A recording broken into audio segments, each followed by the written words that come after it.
Plano piloto. São Paulo. Recording in progress. Ó. Agora é nunca mais.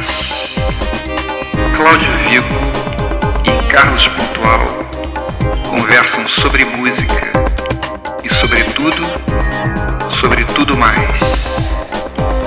Hoje, quais são as posições do rock and roll?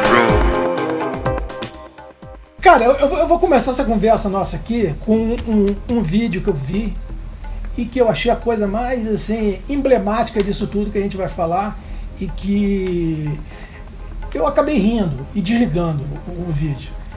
O vídeo é um vídeo do Roger Waters e o começo do vídeo, ele tá numa puta mansão lá no interior da Inglaterra, quase um castelo, assim, uma coisa mirabolante, com um monte de tapeçarias caríssimas e peças de arte, um piano maravilhoso, um vidraçado, cachorro de caça, aquele troço assim inacreditável. E o cara tá ali com aquela cara de cu pensando na vida, né? Assim, sei lá em quê. E aí ele sai, isso é a entrada do show dele. Aí ele sai. Ah, isso tá num vídeo, é isso? Eu assisti, isso aí tá num vídeo. O vídeo é isso. Ah, ele se criticando? Assim, não se criticando, não. Aquilo é o vídeo. Ah. Aquilo é uma proposta estética pro começo do vídeo. Ah, tá. Aí ele pega, vai para feito um celeiro assim. Aí ele abre o celeiro, tira feito um pano, tem um jaguar assim, um jaguaré assim, foda.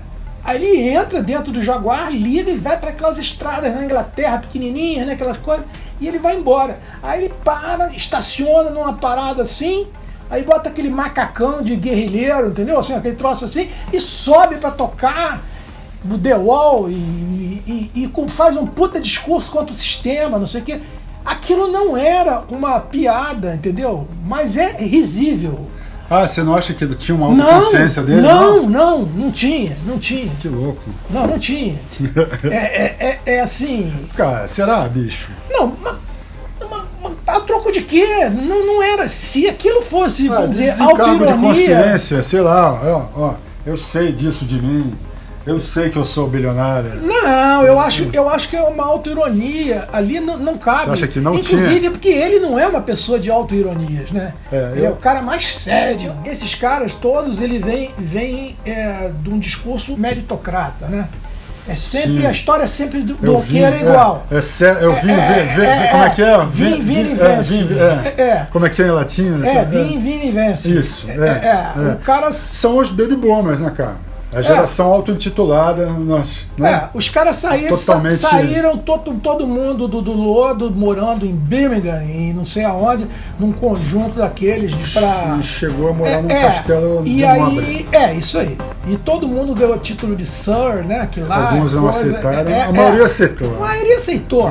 E os caras todos tinham muita grana. Normalmente eles se fuderam no início com alguém roubando o dinheiro deles, que roubaram no Rolling Stone. O primeiro empresário, né? O primeiro empresário sempre limpou todo mundo. E depois esses caras viraram verdadeiras máquinas de fazer dinheiro, PJ, né? Sim, o cara total. tem... Eu vi uma vez uma entrevista com o próprio Jerry Garcia, que é a coisa mais anticapitalista do mundo. E ao mesmo tempo movimentando uma grana absurda. Absurda, mas o pessoal perguntando pra ele, né, assim, mas o Jerry, e você, o que você quer fazer com isso? Se eu pudesse, eu parava. Mas por que você parava? Porque eu tô de saco cheio de fazer isso. Eu ia tocar com a minha banda, que eu gosto, ia fazer outra coisa. Tocar um bluegrass em casa. Exatamente. Tocar banjo, né? Ele falou, eu gostaria de parar, mas eu tenho tanta família e tanta gente amiga que depende de mim, que ele falou aqui, eu não consigo parar, ele falou. E isso é um troço que movimenta bilhões, né, sei lá. Sim. E o Grateful Dead, eu não sei até que ponto você conhece isso, que tem essa característica. Aí o Grateful Dead tinha duas características muito peculiares, né, que nenhuma banda nunca teve. Primeiro, eles estimulavam a pirataria. Isso é muito do caralho. Eles sempre estimulavam a pirataria. Isso muito à frente do tempo é o que deles. se pensa hoje. Eles estimulavam a pirataria. Então o que eles faziam? Eles pegavam qualquer um, eles chegavam a arrumar lugar no palco para quem quisesse botar o microfone que quisesse. Isso é do caralho. E eles tocavam. Aí começou a criar o bando que seguia eles, que eram os Deadheads, né? Que era o bando de doidão que ia atrás deles em todas as coisas. Que já está na terceira geração, terceira ou quarta geração.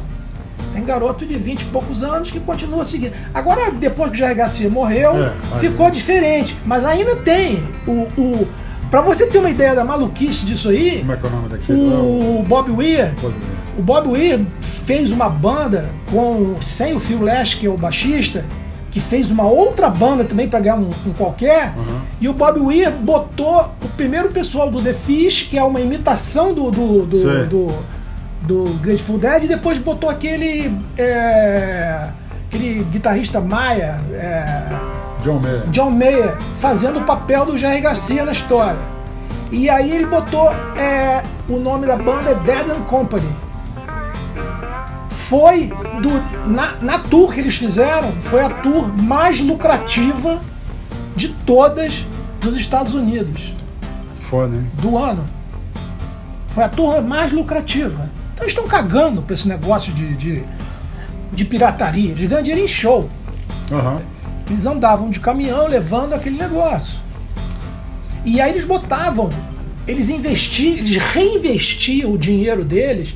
Era uma coisa meio de hippie mesmo. Era quem tem põe, quem não tem tira. Entendeu? Eles tinham uma coisa de montar o seu reinvestir exatamente em som. O Roupa Nova tinha isso aqui. Eles tinham o melhor som do mundo. Não, porque existe também a possibilidade de você chegar numa cidade que não tem estrutura nenhuma. Eles iam para qualquer lugar. E você faz a estrutura. Era igual você circo. Você igual exatamente. Circo. Eles chegavam e montavam tudo. Eles montavam. O som era deles. Deve ser uma equipe de 100 pessoas, quantas pessoas? É isso que eu tô falando. E gente pessoas. seguindo. Nenhum deles formou. Eles são muito ricos, óbvio, toda a família. Mas você não tem ali. Teve um documentário agora do Bob Weir. O cara mora na mesma casa desde 72. Uma casa no meio da floresta. Os caras tomavam, sei lá, durante anos e anos e anos. Ácido todo dia, cara. Um de manhã, um de tarde.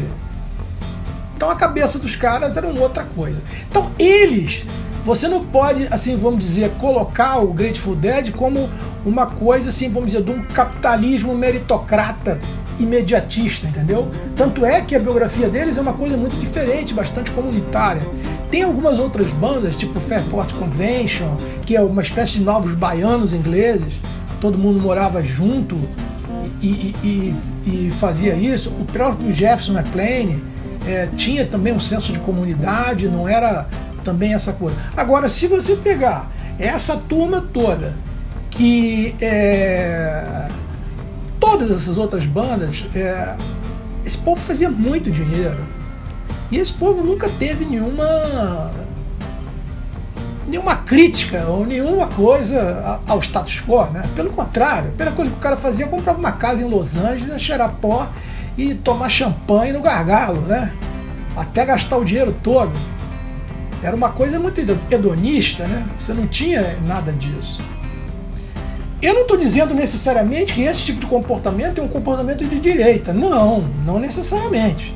Mas eu estou dizendo que é um comportamento totalmente descompromissado de qualquer coisa, né? O cara queria vender disco e dane-se. Não, mas tem uma coisa comportamental também, que é uma, sabe, nos anos 60 e 70, você viver em comunidade, mas até certo ponto destacado.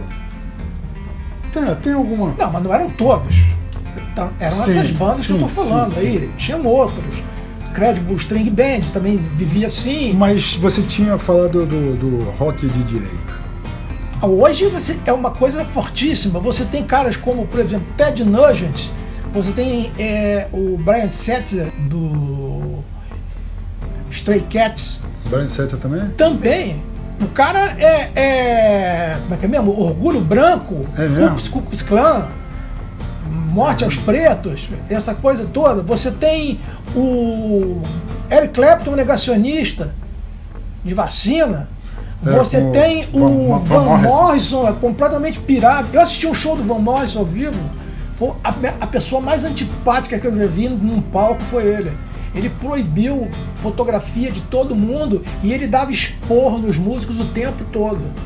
Ele interrompia lá num lado, aí dava um esporro no saxofonista, por exemplo, na frente de todo mundo. Sim, porque o cara não tinha tocado o tom que ele achava que tinha tocado, o cara era um tirano. E é baixíssimo, parece o Raul Gil, assim, sabe? Aquele microfone, assim. Tem uma voz do caralho, faz um puta som, mas, cara, é muito... Mas essa coisa de ficar surpreso com o rock, com... Lynyrd Skynyrd Quando... também supremacia branca. Quando que Trampistas. O rock... mas você vê aí, o que tem de rock de esquerda? Tem MC5, que era uma coisa mais anarquista. Não, The Clash, né? The Clash, que os caras tinham noção, assim... aquele disco sandinista, não sei o quê, eles têm uma série de coisas. Uma noção, assim, do que tá rolando aí no mundo, ele tomava partido e tal. O punk, de uma maneira geral, até pelo momento que o Reino Unido vivia, de séria crise econômica, né? Que o Reino Unido, desde a Primeira Guerra, vem em decadência, né? Ali, na Primeira Guerra, a ponta virou para baixo e vem descendo a ladeira. Teve um declínio do trabalhismo ali, quando chegou a própria Thatcher mesmo, assim, tipo, programas sociais e tudo. Foi tudo pro cacete. E aí demissões em massa. Então, o punk era uma coisa meio... No começo, isso era até meio orgânico. Depois, isso virou uma espécie de estética. E aí também a gente não pode saber até que ponto se isso pode ser considerado alguma coisa realmente com caráter, vamos dizer, de melhora de alguma coisa, ou porque todo mundo ficou rico também. Mas aí também, uma coisa é franciscano, né? Assim, tipo, até que ponto... como você não tem dinheiro, o trabalho do cara, o que o cara vai fazer? Não quer? Mas eu não estou nem dizendo isso, não. Eu estou dizendo porque existia uma certa autoindulgência desses superstars do rock, que, por exemplo, Elton John faliu e voltou a ter dinheiro umas 5 vezes. Elton John cheirava pó de uma maneira industrial. O cara acordava com uma garrafa de champanhe, pegava 5 gramas e ia, sabe, pro jardim. E o cara vivia assim, ele tomava pegava esses advances da gravadora com estimativas de venda, e aí se o próximo disco não vendesse, aí ele devia um sucesso, e era uma coisa bem... O cara vivia sem nem ter um cara, por exemplo, que ganhou muito dinheiro também, mas também vivia muito loucamente, isolado, era o Prince. O Prince vivia num quarteirão que tinha não sei quantos estúdios, ele vivia tocando o dia inteiro. Dizem, né, que o que tem de material dele ali... Sim, para continuar saindo o disco. Está saindo discos maravilhosos, por sinal, muito tempo. Mas é isso que eu estou falando. Tem um meme disso, assim, muito engraçado, que é do Bad-In, né? Do John Lennon, da Yoko. E tem uma hora que eles param para esperar a mulher arrumar a cama. Né? Para ser empregada. Para arrumar a cama. Entendeu? Isso aí é total. É muito engraçado, é paradoxal, né, cara? E os caras eram, assim, muito... Eles quebraram, mas não. O Paul McCartney tem uma história que ele ficou com o dinheiro retido e que ele ficou 1 ano pobre, né? Ele ficou com o dinheiro quebrado, que foi quando ele vai para aquela fazenda lá na Escócia, uma coisa assim, que ele falou que ele foi porque ele estava quebrado realmente. Porque e aí assim, ele avisou que aquele cara, galera, não vamos fechar com esse cara é picareta, e todo mundo fechou com ele, e ele, o Paul McCartney estava certo, o cara era picareta. E tinha aquela história da Apple, né, que deu um prejuízo. Sim, mas tinha um cara ali na parada que era picareta. Tipo, rolou eu te disse, entendeu? Da parte dele. Tipo, eu avisei que esse cara... Alan Klein. Alan Klein. O nome do picareta da Apple. Não da Apple computadores, Apple, sim, selo dos Beatles dos anos 70. Eles tentaram botar umas pessoas ali, o Badfinger, né? Uma outra coisa. Esse negócio de selo de banda nunca deu muito certo, né? Não, teve umas que deram certo, sim. Sub Pop, tem umas coisas que... Não, selo de banda. Tá. De banda. A banda criando um selo. O Zappa também criou o selo. O Led Zeppelin criou o selo deles, que era aquela Swan Song, só tinha o Pretty Things, além deles também. Não teve mais nada assim, de importante. Eu acho que era uma questão de driblar Sempre, driblar né? porcentagens. Não, e esses caras todos, o imposto na Inglaterra era muito alto, né? Então todo mundo ia morar na Califórnia, né? Que era uma coisa. A turma de Ou Nova na York. França, mais perto também. Mas assim, existe uma divisão de mentalidade muito grande entre você ir para Nova York e ir para Califórnia, né? São dois países completamente diferentes e que pensam de maneira muito diferente. Sim. Então você vê, a turma de Nova York é outra história. Aí você vai ter ali, rodando em Nova York, tanto esse pessoal todo de Talking Heads, Television, não sei o que lá, como nessa época do rock, você tinha rodando por ali o Velvet Underground e outras bandas de Nova York também. Tinha uma parte de soul de Nova York, de branco, né? Que era muito importante também, né? O The Rascals, o próprio pessoal do Steely Dan, né? Sim, a base deles era Nova York. Mas eles se fizeram do outro lado, né? Não, tipo, eles se formaram em Nova York. Não, mas Nova York, a construção, as letras deles, tudo é passado. Não, a construção da mentalidade York. E a formação musical pessoal deles. Eles são cria de Nova York, judeus de Nova York, judeu do Brooklyn, mas depois eles se mudaram para o West Coast. Viraram uma banda que ficou até mais associada com AOR, uma coisa supostamente até mais californiana. Apesar... Eu acredito que não, cara. Eu acho que os caras são tão Nova York. Eu assisti eles lá em Nova York, né? Que legal. Os caras parece que... Não digo eles pessoalmente, mas... Minha mulher riu muito, inclusive, que ela falou, você vai... O Donald Fagen entrou, parece que ele tinha do apartamento ali do lado, entendeu? Assim, desceu e botou um tênis e foi tocar. Era uma coisa assim, os caras muito em casa. E entendeu? O outro tinha uma pegada língua no Olivete, assim, um gênio louco dos bastidores, né? Aquilo ali aquele pop ali, mas que é um troço que agora na música aqui tá fazendo mal. Cara, o Steely Dan tem uma coisa assim.